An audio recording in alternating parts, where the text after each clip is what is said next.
Weeks ago, the Duke Blue Devils were crowned national champions of the NCAA tournament, also known as March Madness, which is often regarded as the most exciting sporting event in America. The NCAA tournament is responsible for matching up the best 64 college basketball teams in the nation, having them play each other in a single elimination tournament until one champion remains.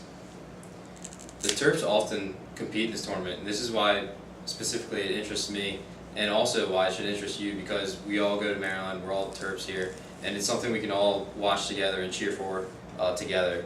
And about the NCAA tournament, I'll discuss the current format as it is now, and then also the controversial possible expansion of the tournament, which some people are for and a lot of people are against, and I'll discuss the advantages and disadvantages of the expansion. But first, I'll talk about the current format of the tournament. It's Division I schools that are talented enough in the regular season to participate in the tournament. It's an annual tournament, so it's every year. It begins in late March, hence the name March Madness, and it concludes early in April when a champion is crowned. And there's 64 teams in the tournament, plus one playing game, which technically makes it 65 teams.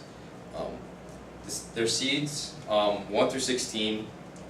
It is the bracket. There's 4 regions in each bracket: South, Midwest, West, and East. And there's 16 teams in each bracket, in each region. They're seeded 1 through 16 based on their performance in the regular season. The 16 seed plays the 1 seed, the 2 seed plays the 15 seed, and so on. Each seed plays each other until they get to the final game where a champion is crowned.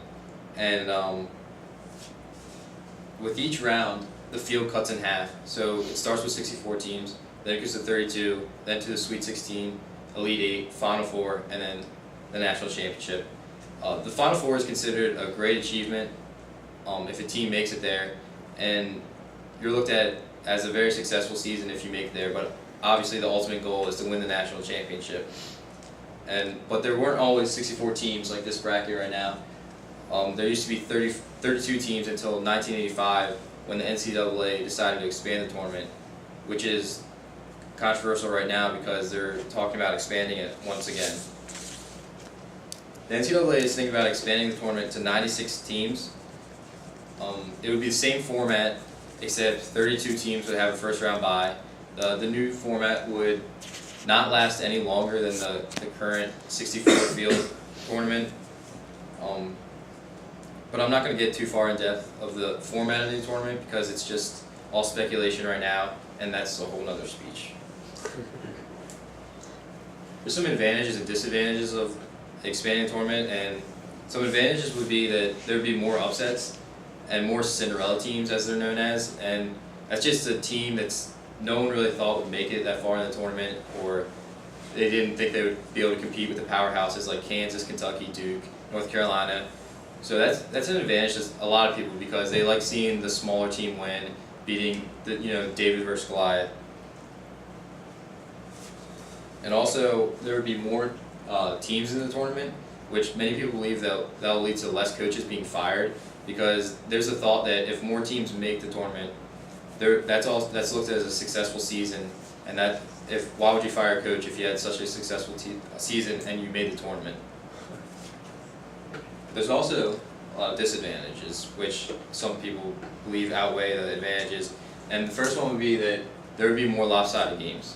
After that first round's completed and the smaller schools will face the more powerhouse conference schools, there'd be a lot of lopsided games. Yeah, there'll be the upsets and everything, but you'll see the smaller schools facing the bigger schools, and they just won't even have a chance. And also, if the smaller schools start in the first round of the tournament, they'll miss almost a whole week of class, which is it's one of the biggest disadvantages against the expansion, because the NCAA advocates student athletes not missing class, but then they want to expand the tournament where they'll miss a lot of class. And also, people believe that expanding the tournament to 96 teams will result in a less meaningful regular season to the power conferences, because if they expand the tournament, then pretty much almost every team from the power conference will make the tournament every year, So why should they try as hard in the regular season when they're just going to make the tournament? And there's also a question of why they want to expand the tournament.